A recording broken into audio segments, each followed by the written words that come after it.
Welcome to the Advanced Christianity series. Today's topic is going to be mystical experiences and revelations.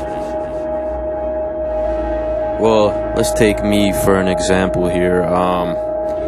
What happened with me was I was baptized. After being baptized, I received a vast array of different mystical experiences. I got the Holy Spirit, divine love. I loved complete strangers. This was a direct experience of a realm beyond logic and reason. It was timelessness. It was infinite. It was eternal. It was an entire new state of mind, an advanced state of consciousness, almost like putting on the mind of God. The funny thing about that was that when I went back to this popular mega evangelical church, what happened was they did not understand my experiences, which was funny. It was funny to me, being that I was originally baptized by a teacher, going to school to be a pastor. I was discussing theological differences with professors and pastors and theologians from very highly accredited schools, which was great and everything. But when it came down to the mystical experiences that started happening to me just from being baptized and deep, meticulous prayer, I would pray for hours on end. They had no clue, absolutely no idea what I was talking about.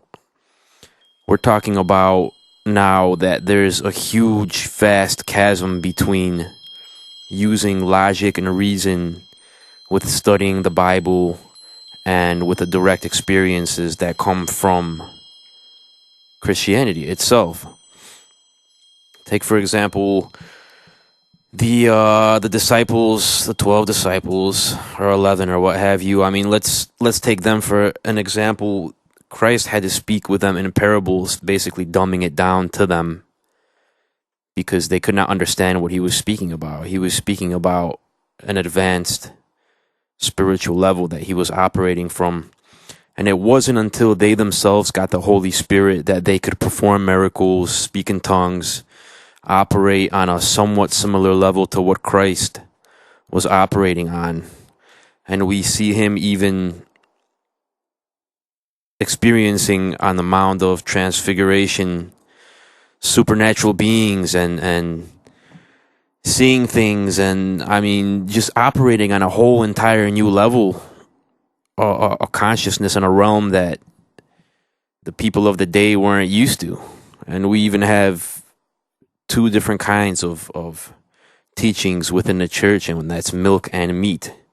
The Christians who are on the beginning path of advancing as a Christian, they operate on stages of basically called milk.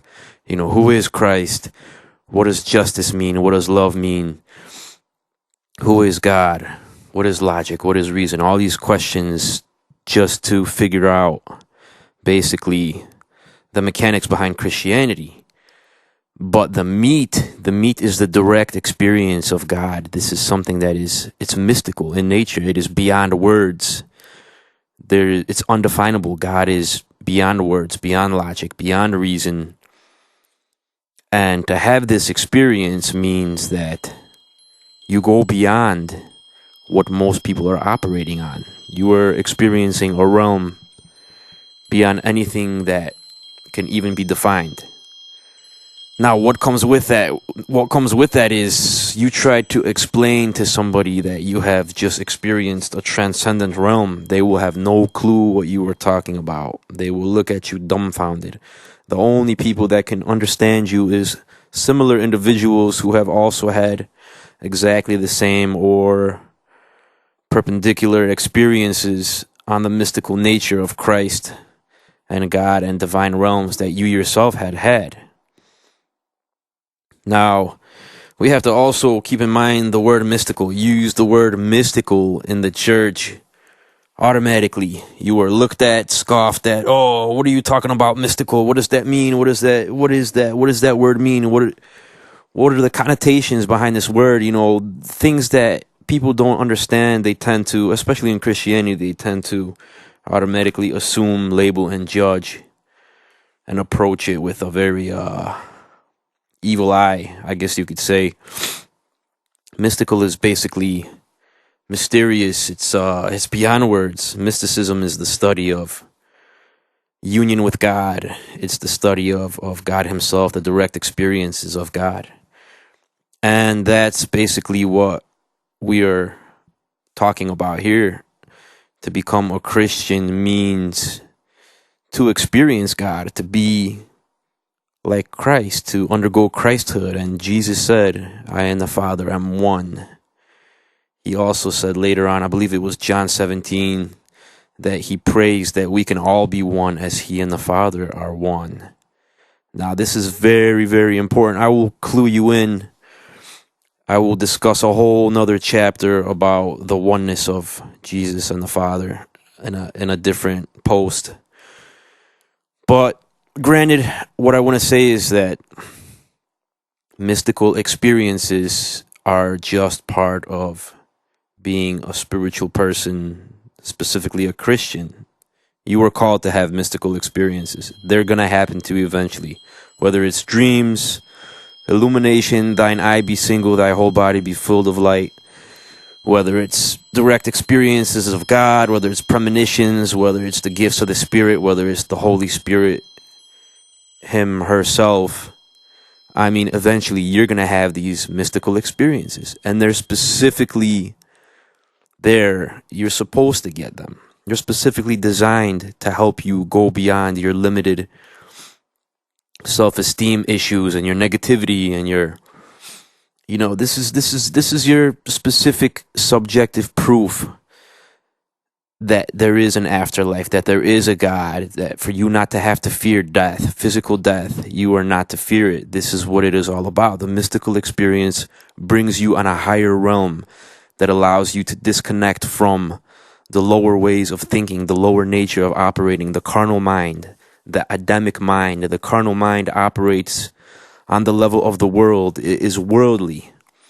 The world operates in fear, duality, and worries, and fear of death, fear of what's unknown, questioning, doubting. They don't know. They don't know what's going on. Whereas with a mystical experience, which varies, with this experience, you now know it is no longer a question of faith. It is a question of knowing that God is real and exists. It's no longer a question of what's going to happen to me after death. It's now knowing that you continue on after death. This is a knowingness. This is beyond faith. This is a knowingness through direct experience. And this mysticism, these mystical experiences, they are byproducts of Christianity. If you are not undergoing them and have not yet undergone any of these mystical experiences, then look for them, pray, go within, ask for them, ask for the Spirit, ask for the truth, ask for God to reveal to you who He is, where He is, what He is. Ask for a direct relationship between you, God, Christ, the Holy Spirit, all of that. Ask for it, and it shall be given, and then you shall know the truth. Please tune in for other posts. I will be discussing other topics, and they will range on advanced Christianity. Thank you.